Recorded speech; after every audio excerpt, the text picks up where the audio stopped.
Hello students, good evening. जैसे कि मैंने आज कहा था कि आपको हर क्लास की एक वीडियो दी जाएगी और उसी वीडियो के हेल्प से आपको पढ़ाई करनी है। और जो भी आपको वीडियो दिया जाएगा, जितना मैटर उसमें कवर किया जाएगा वो आपको खुद से रीडिंग डाल के और प्लस वीडियो की हेल्प से आपको पढ़ लेना है। अगर उसमें कोई डाउट आता है तो फर्दर अगले क्लास में हम गूगल मीट पे ज्वाइन करके उसको डिस्कस कर लेंगे। इसमें आपको सबसे पहला चैप्टर जो केमिस्ट्री का हमारा है, मैटर इन आवर सराउंडिंग्स, वो उसको पढ़ना है।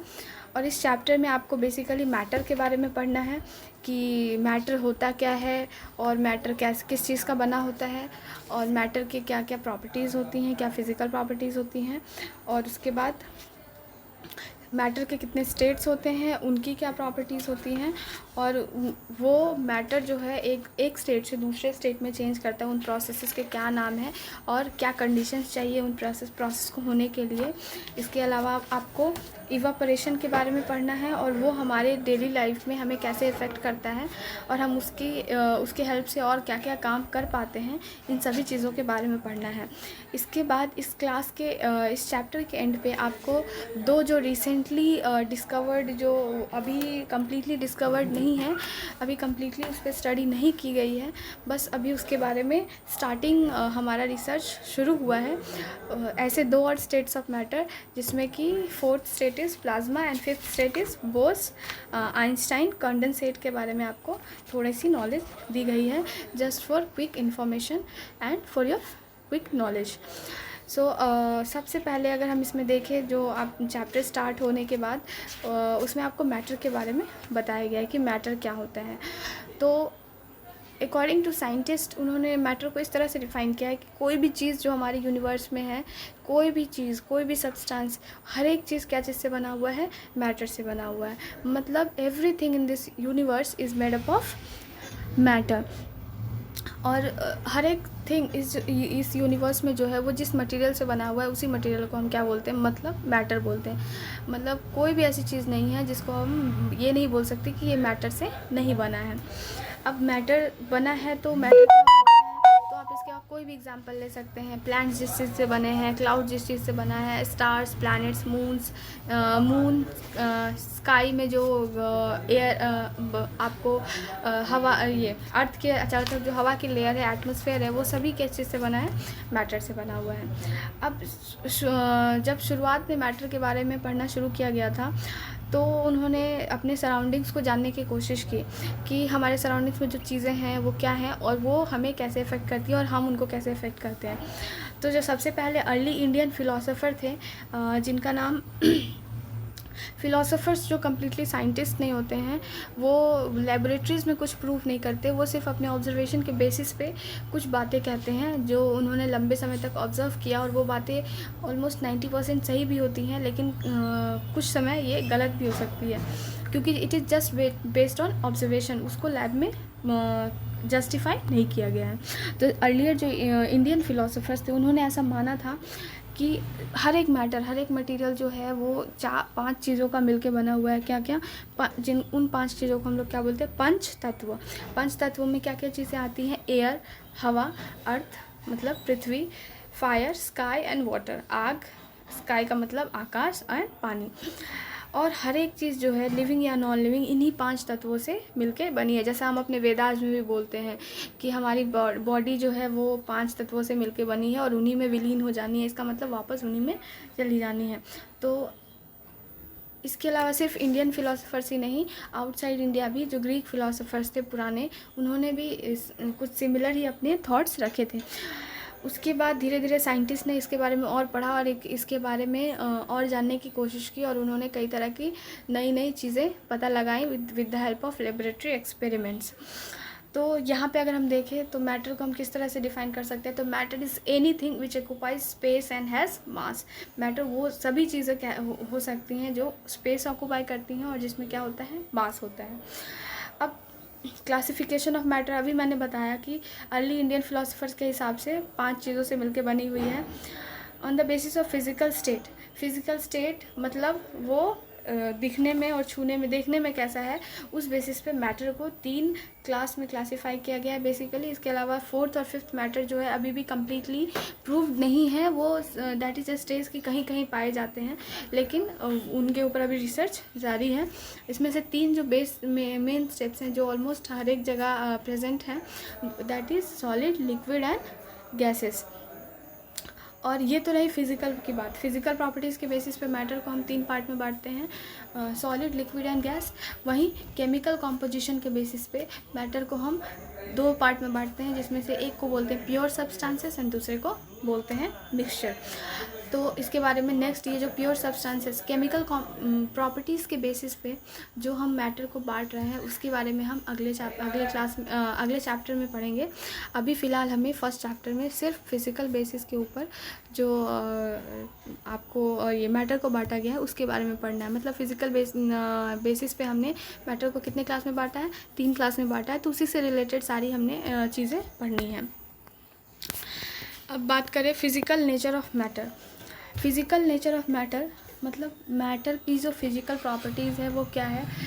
तो सबसे पहली प्रॉपर्टीज़ अगर हम देखें हमारे बुक में, तो वो क्या है, matter is made up of particles.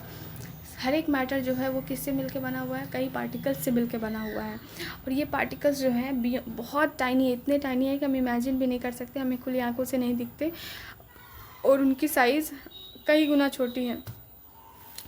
तो और अब ये जो पार्टिकल्स की साइज़ का जो इशू है और ये जो प्रॉपर्टीज़ हैं, इसके ऊपर हमारे बुक में एक एक्टिविटी की गई है जिसको हम लोग डिसोल्यूशन एक्सपेरिमेंट भी बोलते हैं। उसमें क्या किया गया है कि एक 100 मिलीलीटर का बीकर आप सभी ने लेबोरेटरी में देखा होगा। उस बीकर में क्या किया गया है, वाटर डाला गया है और उसमें मार्क किया गया है वाटर का लेवल। उसके बाद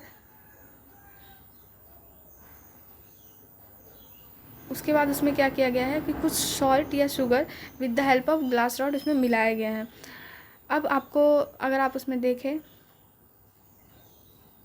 तो वाटर के लेवल में कोई चेंज आता है या नहीं आता है। तो ये जो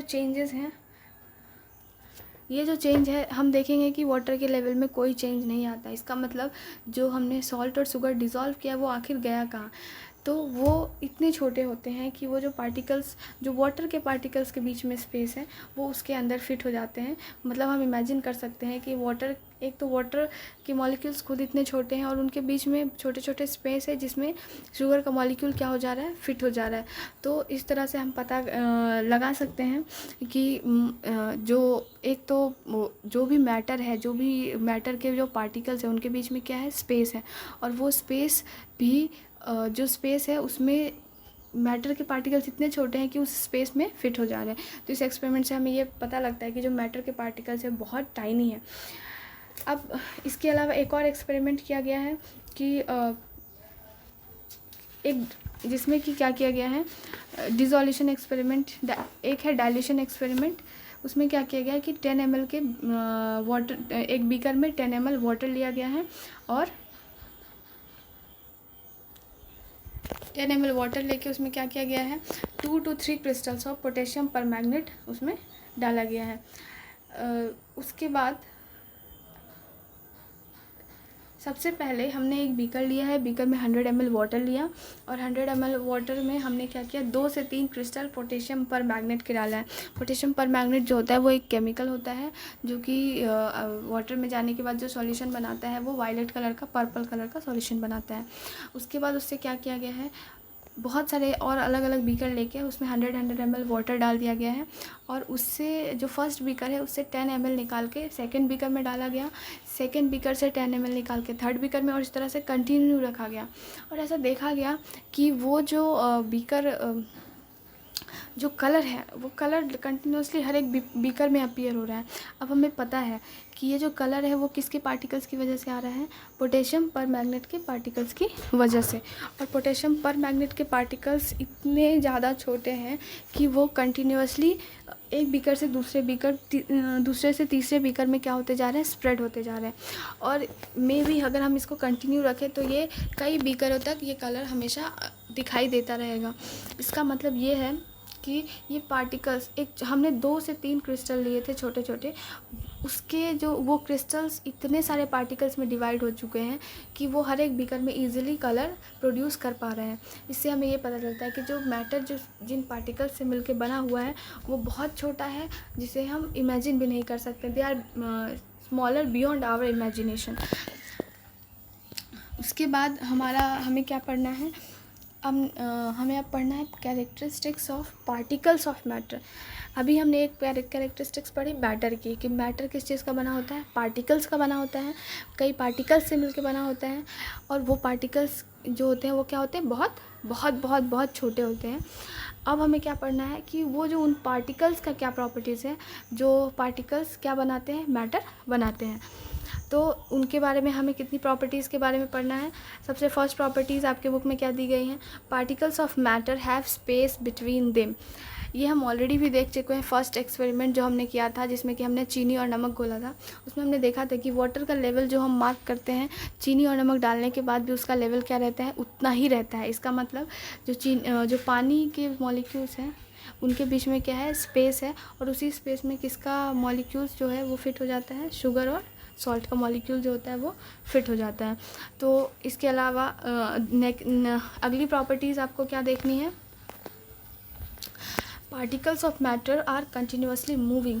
जो पार्टिकल्स ऑफ मैटर है वो मूव करते रहते हैं। तो सबसे फर्स्ट प्रॉपर्टी हमने देखी कि जो मैटर होता है उसके वो जिस पार्टिकल से मिलके बना होता है वो पार्टिकल्स क्या हैं, आपके बहुत छोटे हैं और उनके बीच में स्पेस है। उसके बाद हमने दूसरा जो हमने प्रॉपर्टी देख रहे हैं वो क्या है कि ये जो पार्टिकल्स है वो स्टेशनरी नहीं रहते, या तो बहुत तेज़ी से या तो स्लोली मूव करते रहते हैं। अब ये अलग अलग स्टेट्स पे डिपेंड करता है कि वो किस स्टेट में और किस स्टेट का पार्टिकल है। डिपेंडिंग ऑन दैट ये जो पार्टिकल्स होते हैं उनकी स्पीड होती है, लेकिन हर एक पार्टिकल्स जो होता है वो कुछ ना कुछ मूवमेंट शो करता रहता है। इसके लिए यहाँ पे आपको एक एक्सपेरिमेंट किया गया है, जिसमें क्या किया गया है, एक बीकर में इंक डाली गई है। जब इंक को जब हम बीकर के ऊपर में ड्रॉप करते हैं तो हम देखते हैं धीरे धीरे वो पूरा बीकर क्या होता है, उस इंक के कलर का हो जाता है। तो इससे हमें क्या पता चल रहा है कि जो पार्टिकल्स हैं इंक के वो धीरे धीरे क्या होते जा रहे हैं, स्प्रेड होते जा रहे हैं, पूरे बीकर में चलते जा रहे हैं। और चलते जाने का मतलब क्या है कि वो ज़रूर जब हमने इंक को सरफेस पे डाला था, वाटर के सरफेस पे, वहाँ से उन्होंने क्या शो किया है, मूवमेंट शो किया है। इस तरह से हम देखते हैं जब हम अगरबत्ती जलाते हैं तो अगरबत्ती की जो खुशबू है वो हमारे आसपास फैल जाती है। वो कैसे होता है, जो इंसेंस स्टिक या अगरबत्ती का जो धुआं है उसके जो पार्टिकल्स हैं वो भी क्या करते हैं, धीरे धीरे हर एक डायरेक्शन में मूव करते हैं। तो ये सारी चीज़ें हमें ये बताती हैं कि जो हमारा पार्टिकल्स, जो मैटर का पार्टिकल्स है वो क्या करता है, कंटिन्यूसली मूव करता है। अब अगली प्रॉपर्टीज़ क्या है, particles of matter attract each other. Attract का मतलब उनके बीच में क्या होता है, फोर्स होता है। इसके लिए हम क्या कर सकते हैं, आपने देखा होगा कि अगर हम किसी भी चीज़ को, किसी भी मैटर को तोड़ने की या मोड़ने की कोशिश करें तो हमें उसमें फ़ोर्स लगाना पड़ता है। अब जैसे नल से पानी गिर रहा है और हमें उसे बीच में ब्रेक करना रहता है। जब हम एक बार उसको बीच में ब्रेक करते हैं और अपने हाथ हटाते हैं तो फिर से वो क्या होते हैं, वाटर पार्टिकल्स क्या हो जाते हैं, ज्वाइन हो जाते हैं। तो ये प्रॉपर्टी किस वजह से आ रही है, ये प्रॉपर्टी इसलिए आ रही है क्योंकि उनके बीच में क्या होता है, फोर्स होता है, अट्रैक्शन होता है। लेकिन ये फोर्स और अट्रैक्शन भी अलग अलग स्टेट्स में, मैटर के अलग अलग स्टेट्स में क्या होते हैं, डिफरेंट होते हैं। इसीलिए हम कुछ चीज़ों को इजीली तोड़ या काट पाते हैं, मोड़ पाते हैं, और कुछ चीज़ों को तोड़ने में बहुत फोर्स लगाना पड़ता है। जैसे अगर हम बात करें, लकड़ी अगर हम आराम से तोड़ सकते हैं, लेकिन वही अगर हमें लोहे को हाथ से तोड़ना हो तो वो मुश्किल होता है। तो इसका मतलब क्या है कि जो लोहे के पार्टिकल्स हैं उनके बीच में जो फोर्स या अट्रैक्शन है वो काफ़ी ज़्यादा है, किसके कंपैरिजन में, हमें लोहे के कंपैरिजन में। तो इस तरह से हमने प्रॉपर्टीज़ देखी। सबसे पहली प्रॉपर्टीज़ क्या है कि उनके जो पार्टिकल्स, मैटर के जो पार्टिकल्स हैं उनके बीच में क्या होता है, स्पेस होता है। इसके लिए आपको एक एक्टिविटी भी बताई गई। दूसरा प्रॉपर्टी क्या है कि वो जो होता है कंटिन्यूसली मूव करते रहते हैं। उसको भी आपको एक्टिविटी करके दर्शाया गया है। और उसके बाद आपका क्या है कि पार्टिकल्स, मैटर जो होते हैं, मैटर के जो पार्टिकल्स होते हैं वो एक दूसरे को क्या करते रहते हैं, अट्रैक्ट करते रहते हैं। तो ये आपकी प्रॉपर्टीज़ हो गई किसकी, पार्टिकल्स ऑफ मैटर की। तो आपका जो पेज नंबर 3 है वहाँ तक आपका कंप्लीट हो गया है। और उसके बाद यहाँ पे कुछ इंटेक्स्ट क्वेश्चन दिए गए हैं, 4 इंटेक्स्ट क्वेश्चन। आज आपको इतनी पेज नंबर 1, 2, 3 की रीडिंग डालनी है। और उसके बाद आपको क्या करना है, इन टेक्स्ट क्वेश्चन सॉल्व करना है। इसके बाद आपको नोट्स की फ़ोटो भेजी जाएगी।